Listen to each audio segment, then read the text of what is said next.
Selamat berjumpa kembali Bapak Ibu semuanya yang ada di Puskesmas. Kali ini saya akan memberikan penjelasan berhubung sudah terbit regulasi terkait dengan petunjuk teknis dana dak non-fisik khususnya bagi Puskesmas dan juga bagi Dinas Kesehatan Kabupaten Kota dan juga Provinsi. Nah, yang akan saya jelaskan kali ini adalah atau sedikit mengulas regulasi ini adalah untuk dana BOT di Dinas Kesehatan Kabupaten Kota dan juga dana BOT di tingkat Puskesmas.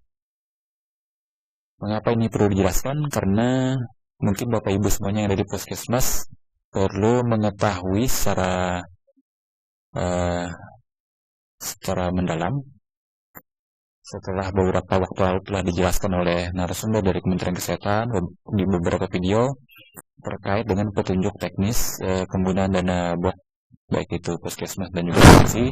Namun dalam video-video tersebut masih berupa draft. Nah, kali ini ternyata regulasinya telah keluar, dikeluarkan oleh Kementerian Kesehatan berupa peraturan Menteri Kesehatan. Nah, jadi memudahkan bagi Bapak Ibu semuanya yang berada di Puskesmas dan juga Dinas Kesehatan, khususnya di bagian perencanaan ataupun pengelola keuangan ataupun pelaksana kegiatan, agar Bapak Ibu semuanya dapat mengikuti petunjuk teknis ini yang sudah terdapat dalam regulasi yang terbit oleh Kemenkes ini, supaya tidak keluar lagi dari regulasi yang telah ada. Tentunya jika Bapak Ibu semuanya menjalankan petunjuk teknis yang ada di regulasi ini, nantinya akan memudahkan Bapak Ibu semuanya dalam pemeriksaan, baik itu oleh APIP atau aparatur tim pemeriksa keuangan, sehingga tidak menjadi temuan di kemudian hari. Yang saya akan jelaskan berikutnya ini adalah pertama-tama terkait dengan petunjuk teknis dana BOT untuk kabupaten kota, atau yang biasanya ini adalah untuk penggunaan dana BOT di tingkat Dinas Kesehatan Kabupaten Kota. Jadi sebenarnya dari penjelasan-penjelasan terdahulu, regulasi ini sebenarnya tidak jauh berbeda dengan petunjuk teknis yang telah dijelaskan terdahulu. Hanya saja dia menguatkan dan memberikan beberapa penjelasan di beberapa menu yang sebenarnya masih belum dijelaskan di video-video sebelumnya. Contohnya di BOT untuk kabupaten kota ini sudah ada penjelasan tujuan penggunaan dana BOT kabupaten kota, baik itu tujuan umum maupun tujuan khusus. Jadi sudah ada sama persis seperti yang telah dijelaskan di video-video sebelumnya. Misalnya saja tujuan khusus dari dana BOT kabupaten kota ini ditujukan untuk menyelenggarakan fungsi rujukan UKM sekunder. Nah, itu salah satunya misalnya. Tujuan ke-6 misalnya, yang tujuan khusus ke-6 meningkatkan keahlian dan keterampilan tenaga kesehatan Puskesmas dan kader kesehatan. Mungkin ini arahnya nanti akan ke workshop ataupun pelatihan-pelatihan di tingkat tenaga kesehatan yang diselenggarakan oleh Dinas Kesehatan Kabupaten Kota. Demikian juga menu selanjutnya di dana BOT Dinas Kesehatan ini, di bagian sasaran juga ada telah disebutkan itu Dinas Kesehatan Kabupaten Kota, instalasi farmasi Kabupaten Kota, dan juga laboratorium kesehatan. Nah, untuk penggunaannya masih sama seperti penjelasan di dalam draft juknisnya terdahulu. Ada UKM esensial sekunder, kefarmasian dan DHP termasuk DMHP, akreditasi laboratorium kesehatan daerah, akreditasi FKPP, pelayanan kesehatan bergerak, dan pelatihan peningkatan kapasitas topik prioritas. Jadi ini yang sama persis seperti draft yang telah dijelaskan sebelumnya. Mungkin nanti Bapak Ibu yang ada di Dinas Kesehatan dapat melihat saja regulasi yang ada yang saya bagikan nanti di bagian video yang ada ini. Jadi silahkan ditonton sampai habis. Nanti di tengah-tengah materi ataupun di akhir materi akan diberikan link untuk mendownload regulasi dari petunjuk teknis dana BOT ini. Jenis pembiayaan sama seperti yang di dalam draft juknis. Ada berupa belanja transportasi lokal, belanja perjalanan dinas dan wilayah kabupaten kota bagi ASN, belanja perjalanan dinas bagi penyertai akreditasi, Nah, ini mungkin arahnya nanti bagi supplier belanja langganan aplikasi pertemuan daring. Jadi sudah ada. Jika masih ada pertemuan-pertemuan daring, baik itu penyegaran ataupun pelatihan-pelatihan. Jadi silakan dibaca beberapa poin dari jenis pembiayaan untuk BOK Kabupaten Kota atau BOK di tingkat Dinas Kesehatan Kabupaten Kota. Apakah berbeda dengan draft juknis terdahulu ataukah sama persis? Nah, di bagian kelima ini ada dijelaskan masing-masing menu untuk anggaran BOK di Dinas Kesehatan Kabupaten Kota. Misalnya di tingkat untuk menu UKM esensial sekunder. Jadi submenunya penurunan AKI dan AKB dan percepatan perbaikan gizi. Dijelaskan di dalamnya nanti komponen-komponennya apa saja. Jadi silakan dibaca. Dengan adanya regulasi ini memudahkan Bapak Ibu semuanya agar tidak salah langkah dalam melaksanakan kegiatan yang ada di menu-menu BOK Kabupaten Kota. Misalnya dapat pembentukan dan evaluasi jejaring screening layak hamil, ANC dan stunting. Jadi sudah dijelaskan di bagian bawah ini kalimatnya. Kegiatan ini dilaksanakan untuk mengkoordinasikan pembentukan MOU antara Dinas Kesehatan Kabupaten Kota dengan Puskesmas, lintas sektor, TNI Polri, dan jejaring Puskesmas swasta, baik itu klinik pertama swasta, klinik organisasi keagamaan, klinik perusahaan, dokter praktek mandiri, dan bidan praktek mandiri, serta pihak lain yang peduli terhadap pelayanan kesehatan dalam melakukan screening layak hamil, ANC, dan penurunan stunting. Jadi ini salah satu contoh penjelasan di salah satu kegiatan yang ada di BOK Dinas Kesehatan Kabupaten Kota. Nah, jadi bila Bapak Ibu nanti melihat regulasi ini, silahkan dipelajari uraian yang ada di masing-masing kegiatan ini, sehingga dalam melaksanakan kegiatannya tidak salah langkah sesuai yang dimaksud oleh Kementerian Kesehatan. Karena nantinya regulasi ini adalah regulasi yang nantinya dipakai juga oleh tim audit, baik itu di audit tingkat kabupaten kota seperti inspektorat ataupun audit di tingkat pusat seperti BPK dan BPKP.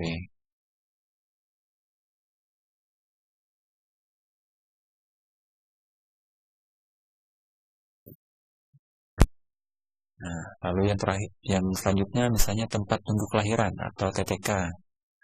Ini ada juga penjelasannya apa saja yang ditanggung oleh atau dibiayai oleh dana BOK Dinas Kesehatan, misalnya sewa tempat tunggu kelahiran.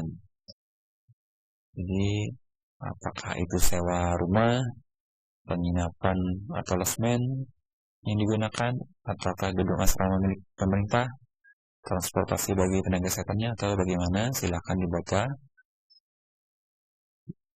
dan dipahami secara pelan-pelan supaya tidak salah dalam menafsirkan kegiatan yang sudah dibuat di dalam berita acara tahun sebelumnya.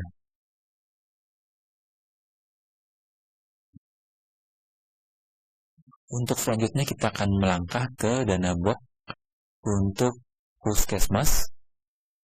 Jadi bagi Bapak Ibu semuanya, berikut saya akan beri penjelasan sedikit. Sepertinya memang tidak jauh berbeda dengan draft juknis terdahulu. Jadi tidak perlu khawatir. Berita acaranya berbeda dengan yang sekarang. Jadi sudah sama persis dengan draft juknis terdahulu. Malahan regulasi ini banyak menjelaskan beberapa kegiatan yang dalam draft juknis terdahulu masih belum begitu jelas. Jadi dalam regulasi ini sudah diberi penjelasan di bagian bawah kegiatan sendiri.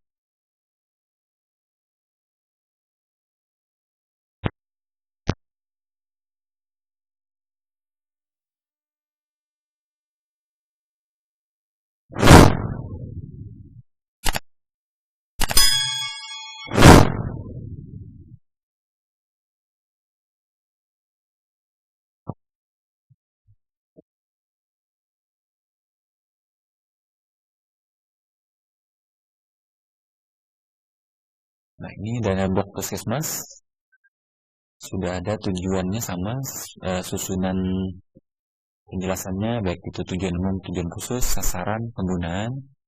Yang perlu Bapak Ibu perhatikan ini di bagian eh, jenis pembiayaan itu jangan sampai lewat dari jenis pembiayaan yang sudah digariskan dalam regulasi ini.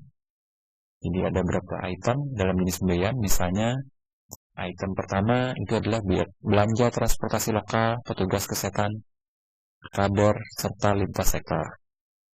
Jadi hanya diperuntukkan bagi petugas kesehatan, kader, serta lintas sektor.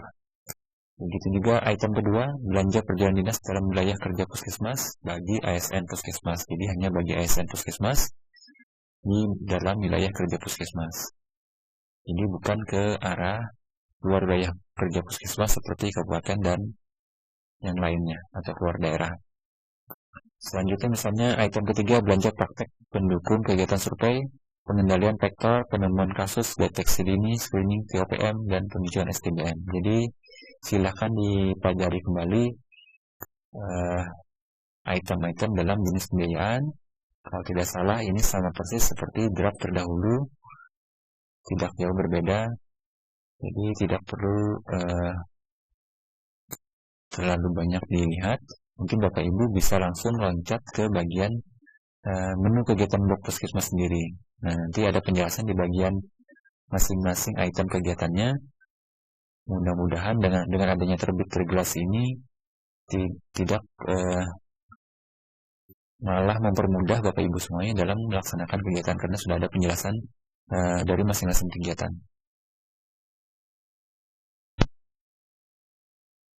Contohnya di sini untuk UKM esensial primer, untuk kegiatan surveilan kesehatan gizi dan KIA. Jadi pelacakan dan pelaporan data kematian dan pelaksanaan otopsi verbal kematian ibu dan bayi balita. Jadi kegiatannya dijelaskan di sini berupa validasi data kematian ibu dan bayi balita melalui pengisian form otopsi verbal maternal dan otopsi verbal perintah. Jadi kegiatan ini mewajibkan Bapak Ibu semuanya melaksanakan kegiatan ini mengisi form otopsi verbal. Jadi jangan sampai apa yang digariskan dalam regulasi tidak dilakukan. Jadi dalam membuat perjalanan dinas ataupun kegiatan lainnya yang ada terkait dengan pelacakan kematian ini, jangan sampai tidak bisa dibuktikan bukti kegiatannya yaitu pengisian dalam form otopsi verbal. Jadi seperti itu contohnya. Silakan dipelajari semua kegiatan yang ada di menu-menu untuk dana BOK di tingkat puskesmas. Misalnya saja yang selanjutnya ini adalah pelayanan kesehatan pada anak usia sekolah dan remaja. Jadi mungkin ada beberapa tenaga di puskesmas yang masih kebingungan kegiatannya apa saja. Apakah masih sama seperti tahun-tahun dulu, tahun-tahun sebelumnya, ataukah berbeda di tahun 2023. Jadi ada penjelasan di bagian bawah. Untuk screening kesehatan misalnya, ini digariskan di sini termasuk masalah kesehatan jiwa pada anak usia sekolah dan remaja. Jadi kegiatan ini dilakukan oleh petugas puskesmas kepada anak usia sekolah dan remaja di wilayah binaannya, baik itu dalam sekolah, dalam jenjang PAUD, TK, SD, SMP, SMA sederajat, maupun di luar sekolah, yaitu panti, lapas anak, posyandu remaja, dan lain-lain. Nah, ini termasuk dalam screening kesehatan pada anak usia sekolah dan remaja. Jadi bukan hanya di dalam pembelajaran formal, tetapi juga dalam pembelajaran informal.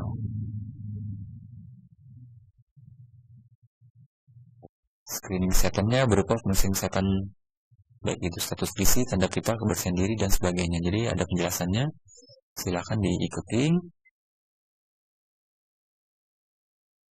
Nah, ada juga penjelasan sini dilaksanakan pemberian edukasi kesehatan serta pemberian obat cacing bagi peserta didik SD sederajat serta pemberian tablet tambah darah bagi siswi SMP dan SMA sederajat. Jadi ada penjelasan lebih lanjut yang bisa membantu Bapak Ibu semuanya dalam melaksanakan kegiatan.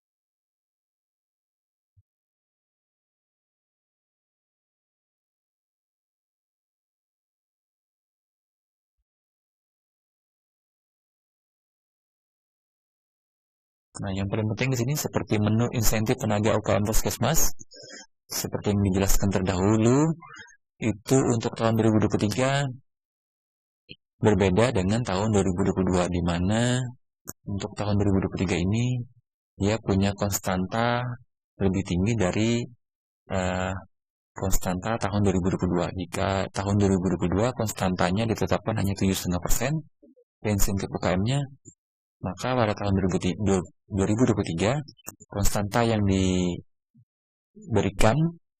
minimal itu adalah 10%.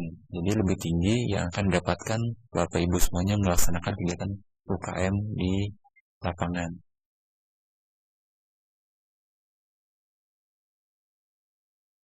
Perhitungannya hampir sama seperti tahun sebelumnya, tidak jauh berbeda.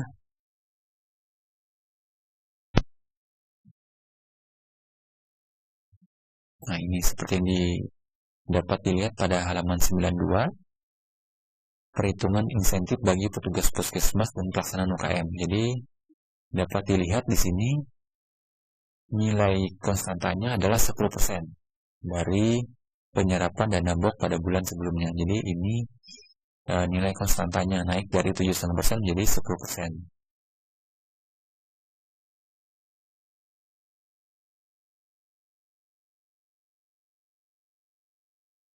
Untuk pembagiannya sama seperti tahun sebelumnya, tidak jauh berbeda. Jadi silakan menggunakan split set yang terdahulu, hanya saja diganti bagian konstantanya.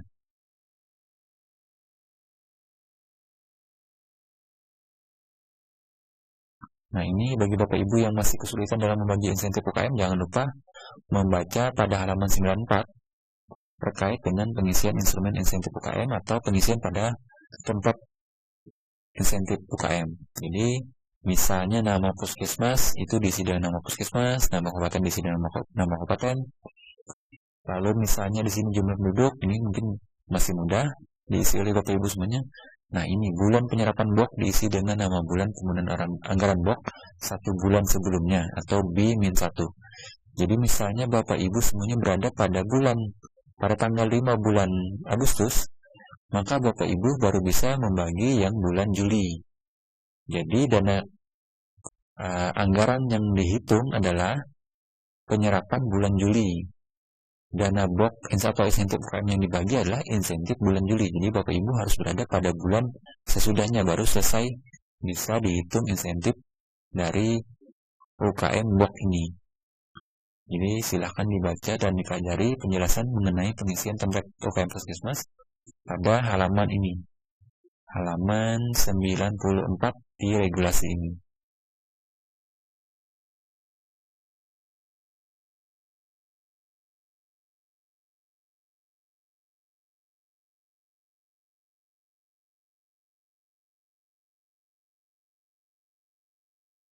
Nah, ini untuk kinerja STM sama seperti tahun sebelumnya. Jadi terbagi 5.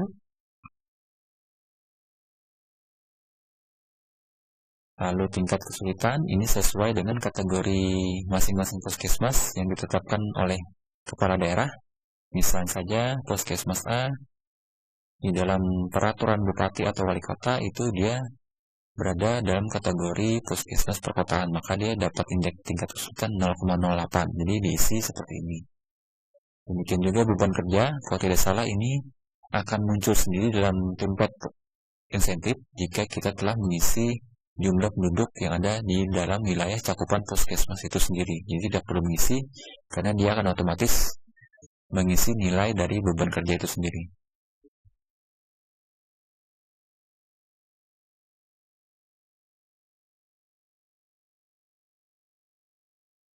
Jadi untuk halaman 97 ini adalah perhitungan atau peran yang harus dilakukan oleh Dinas Kesehatan dalam membantu puskesmas merealisasikan insentif UKM.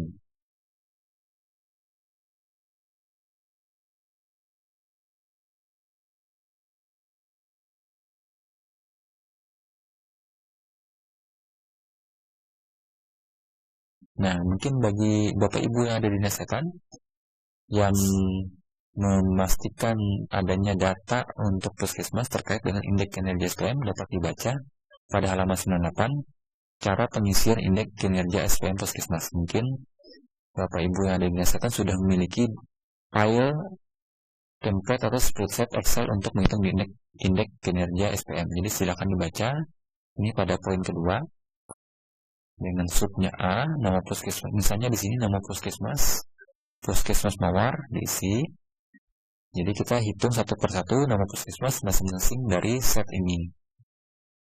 Lalu indeks kinerja SPM akan secara otomatis terisi setelah mengisi kolom jumlah target dan jumlah capaian kinerja SPM pada bulan sebelumnya. Jadi Bapak Ibu yang bertugas untuk mengisi indeks kinerja SPM puskesmas yang ada di Dinas Kesehatan, jangan lupa hanya mengisi pada bagian kolom sebelah kiri berapa capaian dan berapa target dari masing-masing indikator SPM puskesmas tersebut. Nantinya akan secara otomatis nilai SPM puskesmas akan otomatis terisi ke bagian kolom sebelah kanan. Jadi untuk kolom sebelah kanan jangan dirubah. Ini konstanta atau pembaginya sendiri sudah otomatis akan terisi, tidak perlu dirubah-ubah sesuai dengan perintah yang ada di regulasi ini di halaman 98 di poin kedua di poin sub yang C. Jadi sudah ada kalimatnya di sini. Indeks kinerja SPM akan secara otomatis terisi setelah mengisi kolom jumlah target dan jumlah capaian pada bulan sebelumnya. Nah, ini akan secara otomatis terisi. Artinya pada kolom sebelah kanan kita tidak perlu merubah.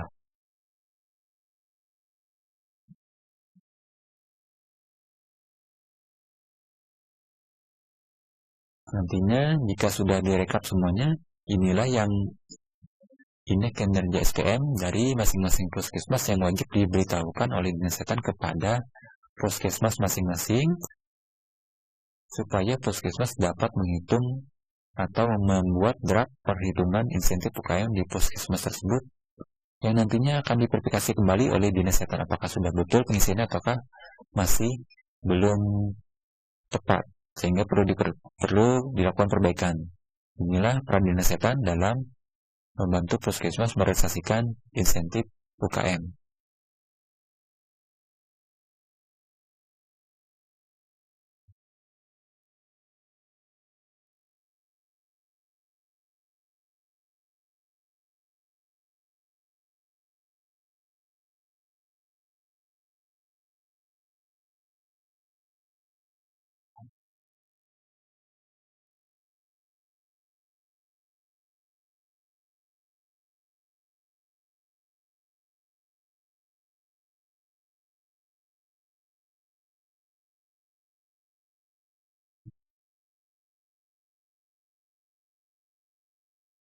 Nah, menu baru pada box puskesmas ini yang ada yang masuk adalah untuk tahun 2023 adalah kalibrasi alat kesehatan. Jadi di dalam regulasi ini ada penjelasan dari kalibrasi walaupun sedikit, tapi mudah-mudahan cukup membantu Bapak Ibu semuanya yang ada di puskesmas.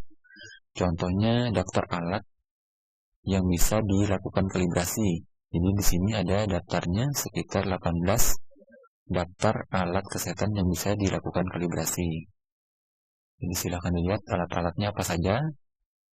Nantinya alat-alat inilah yang bisa dilakukan kalibrasi. Di luar alat ini mungkin tidak termasuk dalam peralatan yang bisa dikalibrasi menggunakan dana box puskesmas.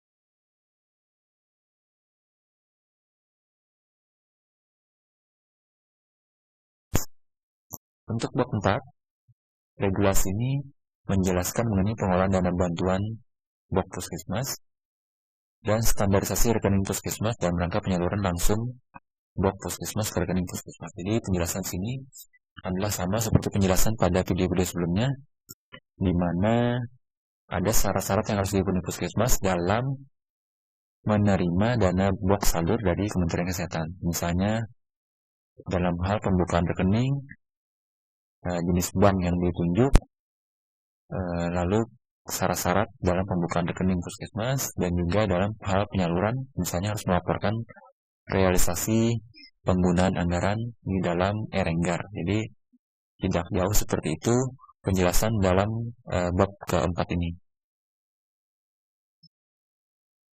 Mungkin ini kita lewatkan saja karena memang tidak terlalu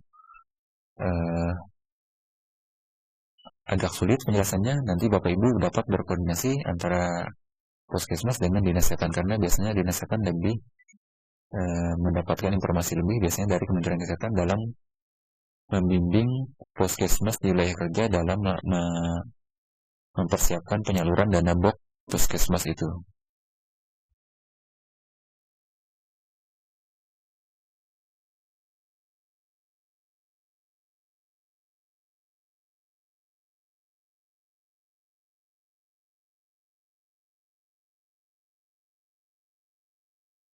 Nah, yang perlu Bapak Ibu perhatikan yang terakhir adalah pelaksanaan dana BOK puskesmas.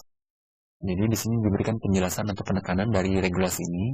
Misalnya dalam poin ke-1, Kepala Puskesmas melaksanakan kegiatan yang bersumber dari dana BOK puskesmas secara berkala sesuai dengan kebutuhan yang telah ditetapkan dalam RKAP dengan memperhatikan tahap penyaluran dana BOK puskesmas. Lalu poin yang kedua, Kepala Puskesmas bertanggung jawab atas seluruh pelaksanaan kegiatan bersumber dana BOK puskesmas. Jadi hanya Kepala Puskesmas yang bertanggung jawab atau yang paling bertanggung jawab. Nomor 3, dalam pelaksanaan BOK puskesmas, Kepala Puskesmas berkoordinasi atau berkonsultasi dengan Kepala Dinas Kesehatan. Poin keempat, dalam pelaksanaan dana BOK, Kepala Puskesmas dan pengelola keuangan dilarang A. melakukan transfer dana BOK puskesmas ke rekening pribadi atau lainnya selain untuk pembayaran kegiatan BOK puskesmas. Menggunakan dana BOK pada bank tertentu untuk kepentingan pribadi, meminjamkan kepada pihak lain, membiayai kegiatan yang tidak tercantum dalam petunjuk teknis, menggunakan dana BOK puskesmas untuk kepentingan pribadi atau kelompok tertentu. Lalu poin yang kelima, ketentuan lain mengenai